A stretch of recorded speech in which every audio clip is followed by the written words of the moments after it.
राहुल जी को, कांग्रेस पार्टी को बदनाम करने की कोशिश की जा रही है। प्रजातंत्र में वैचारिक लड़ाई होना चाहिए और वो लड़ाई राहुल जी पूरी ताकत और पूरी क्षमता के साथ लड़ रहे हैं और इसे घबराकर मोदी और शाह बदले की कार्रवाई किए हैं। इसकी हम निंदा करते हैं। साथ ही कैसे ईडी, सीबीआई, आईटी से डरने वाले नहीं हैं। हम लोग अंग्रेजों से लड़े हैं, इन लोगों से भी नहीं डरने वाले हैं।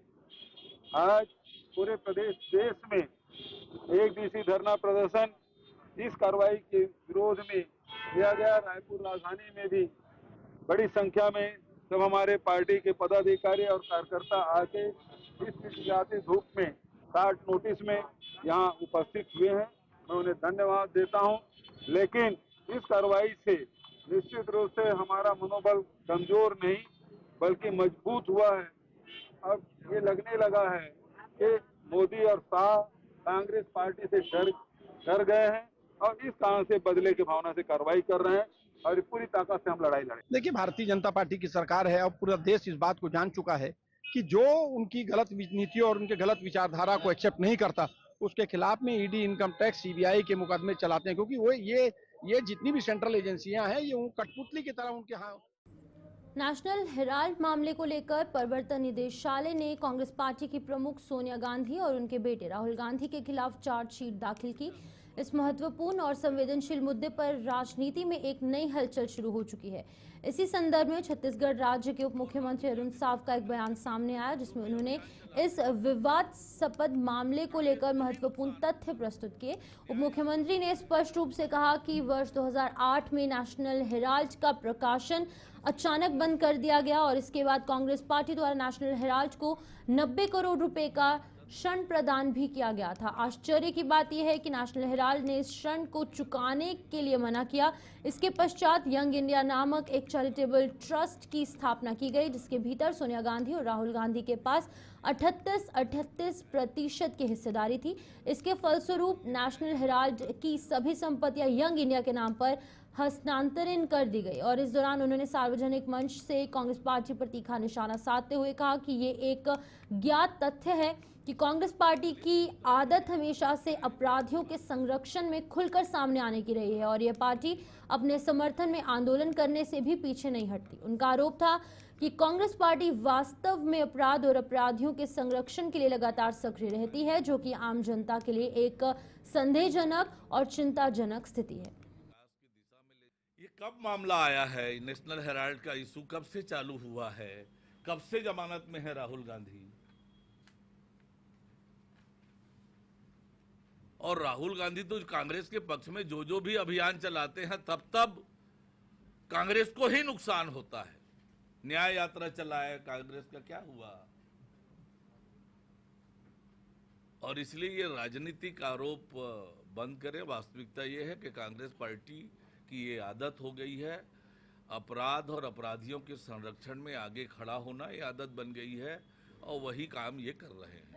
देखिए, जिस कांग्रेस पार्टी ने आज़ादी के बाद हमेशा देश और देशवासियों के साथ अन्याय किया हो, वो जब भी ये न्याय यात्रा निकालते हैं उनको मुंह की खानी पड़ती है।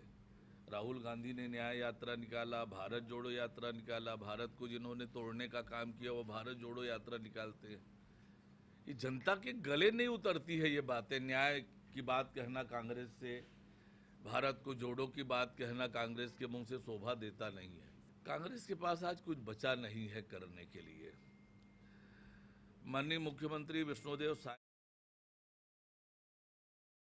छत्तीसगढ़ के स्वास्थ्य मंत्री श्याम बिहारी जायसवाल ने हाल ही में पत्रकारों के साथ अपनी बातचीत की और बातचीत के दौरान कई महत्वपूर्ण मुद्दों पर अपनी राय व्यक्त की। इस साक्षात्कार में उन्होंने विशेष रूप से कांग्रेस द्वारा दुर्ग मामले के संदर्भ में निकाली गई न्याय यात्रा के बारे में चर्चा की। इस दौरान उन्होंने स्पष्ट रूप से कहा कि कांग्रेस पार्टी के पास इस मामले में कोई ठोस मुद्दा नहीं है। उन्होंने ये भी उल्लेख किया है कि कांग्रेस को अच्छी तरह से पता है कि जब उनकी सरकार थी उस समय राज्य में कानून और व्यवस्था की स्थिति कितनी बिगड़ चुकी थी।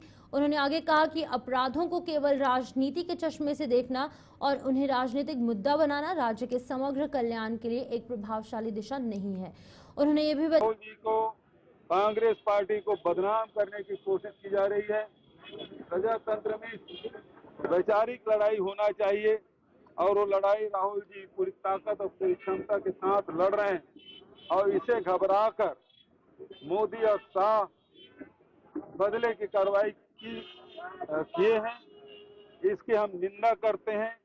साथ ही कैसे ईडी, सीबीआई, आईटी से डरने वाले नहीं हैं। हम लोग अंग्रेजों से लड़े हैं, इन लोगों से भी नहीं डरने वाले हैं। आज पूरे देश में एक दिवसीय धरना प्रदर्शन इस कार्रवाई के विरोध में किया गया। रायपुर राजधानी में भी बड़ी संख्या में सब हमारे पार्टी के पदाधिकारी और कार्यकर्ता आके इस चिलचिलाती धूप में 60 नोटिस में यहाँ उपस्थित हुए हैं। मैं उन्हें धन्यवाद देता हूँ। लेकिन इस कार्रवाई से निश्चित रूप से हमारा मनोबल कमजोर नहीं बल्कि मजबूत हुआ है। अब ये लगने लगा है कि मोदी और शाह कांग्रेस पार्टी से डर गए हैं और इस कारण से बदले की भावना से कार्रवाई कर रहे हैं और पूरी ताकत से हम लड़ाई लड़ेंगे। देखिए, भारतीय जनता पार्टी की सरकार है और पूरा देश इस बात को जान चुका है कि जो उनकी गलत नीति और उनके गलत विचारधारा को एक्सेप्ट नहीं करता, उसके खिलाफ में ईडी, इनकम टैक्स, सीबीआई के मुकदमे चलाते हैं, क्योंकि वो ये जितनी भी सेंट्रल एजेंसियां हैं ये कठपुतली की तरह उनके यहाँ। नेशनल हेराल्ड मामले को लेकर प्रवर्तन निदेशालय ने कांग्रेस पार्टी की प्रमुख सोनिया गांधी और उनके बेटे राहुल गांधी के खिलाफ चार्जशीट दाखिल की। इस महत्वपूर्ण और संवेदनशील मुद्दे पर राजनीति में एक नई हलचल शुरू हो चुकी है। इसी संदर्भ में छत्तीसगढ़ राज्य के उप मुख्यमंत्री अरुण साव का एक बयान सामने आया, जिसमें उन्होंने इस विवादास्पद मामले को लेकर महत्वपूर्ण तथ्य प्रस्तुत किए। उप मुख्यमंत्री ने स्पष्ट रूप से कहा कि वर्ष 2008 में नेशनल हेराल्ड का प्रकाशन अचानक बंद कर दिया गया और इसके बाद कांग्रेस पार्टी द्वारा नेशनल हेराल्ड को 90 करोड़ रुपए का ऋण प्रदान भी किया गया था। आश्चर्य की बात यह है कि नेशनल हेराल्ड ने इस ऋण को चुकाने के लिए मना किया।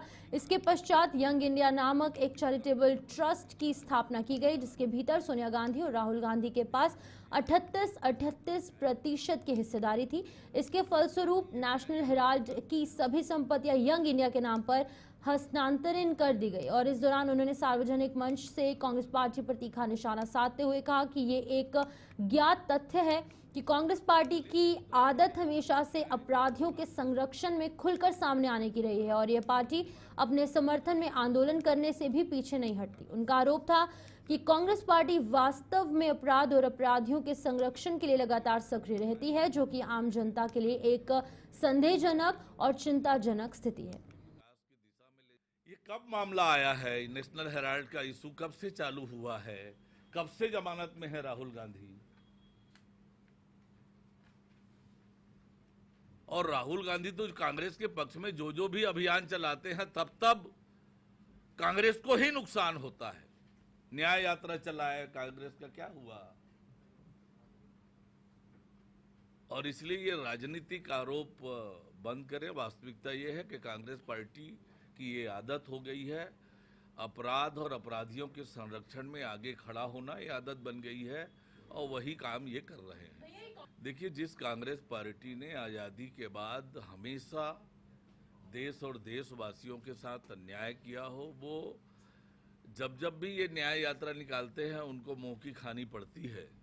राहुल गांधी ने न्याय यात्रा निकाला, भारत जोड़ो यात्रा निकाला, भारत को जिन्होंने तोड़ने का काम किया वो भारत जोड़ो यात्रा निकालते हैं।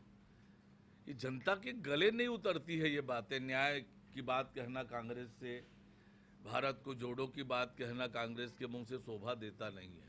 कांग्रेस के पास आज कुछ बचा नहीं है करने के लिए। माननीय मुख्यमंत्री विष्णुदेव साय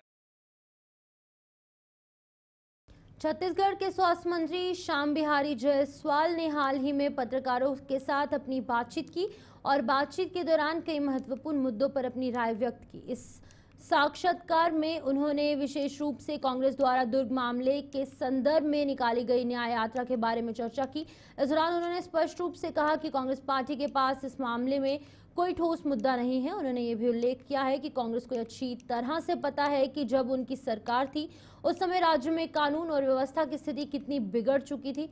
उन्होंने आगे कहा कि अपराधों को केवल राजनीति के चश्मे से देखना और उन्हें राजनीतिक मुद्दा बनाना राज्य के समग्र कल्याण के लिए एक प्रभावशाली दिशा नहीं है। उन्होंने ये भी बताया कि मुख्यमंत्री विष्णुदेव साय की सरकार द्वारा जो भी आपराधिक गतिविधियां हो रही है उन पर ध्यान दिया जा रहा है और अपराधियों को पकड़ने के लिए न्यायिक प्रतिक्रियाओं का पालन करने में सरकार अपने कर्तव्यों को सही तरीके से निभा रही है। मंत्री ने इस बात पर जोर दिया कि आपराधिक मामलों के अंदर सरकार की प्रतिबद्धता और उनके कर्तव्यों का निर्वहन किसी भी प्रकार से कमजोर नहीं हुआ है। कांग्रेस के पास कोई मुद्दा नहीं है। वो जानती है कि उनके समय में लॉ एंड ऑर्डर किस प्रकार से बिगड़ा हुआ था। अपराधों को केवल राजनीतिक मुद्दा बनाना ही समाज और राज्य का कल्याण नहीं हो सकता है। माननीय विष्णुदेव साय जी की सरकार जो भी अपराध हो रहे हैं, अपराधियों को किसी प्रकार से पकड़ने में, उनको जो न्यायिक प्रक्रिया है उसके तहत उनको सरकार का जो कर्तव्य है उसको पूरा करने में कहीं पीछे नहीं है। आप देखेंगे कि जितने भी घटनाएं साल सवा साल के अंदर हुई, सारे घटनाओं में हमने गिरफ्तारी किया, उनको न्यायालय तक भेजा और छत्तीसगढ़ में कोई भी अपराधी दंड से बचेंगे नहीं। और जहां तक उनकी भिलाई वाले घटने को लेकर न्याय यात्रा की बात थी, तो इसमें सरकार पूरी तरह से गंभीर है। जो भी नाम आ रहे हैं उनके कानून के तहत उन पर कार्रवाई भी की जा रही है। लेकिन आप लोगों के माध्यम से कहना, वहीं अगर बात करें सक्ती जिले की, तो इसके ग्रामीणों ने जिला अस्पताल के निर्माण को लेकर एक महत्वपूर्ण मोर्चा खोल दिया है, जिससे स्थानीय प्रशासन और सरकार की ओर ध्यान आकर्षित किया जा सके। टेमर के क्षेत्रों के निवासियों ने सक्ती टेमर मुख्य सड़क को जाम कर दिया और इस कदम के पीछे उनकी एक कड़ी नाराजगी है कि प्रस्तावित स्थल को बदल दिया गया है। ग्रामीणों का स्पष्ट कहना है कि वो अपनी दीर्घकालिक मांगों के लिए आवाज उठा रहे हैं, जिसमें कि ये भी शामिल है कि जिले का नया अस्पताल भवन टेमर में ही बनाया जाए। इसी के बीच में उन्हें लगता है कि राजनीतिक षड्यंत्र के चलते अस्पताल के निर्माण को कहीं और शिफ्ट करने का निर्णय लिया गया, जो उनके लिए उचित और अस्वीकार्य है।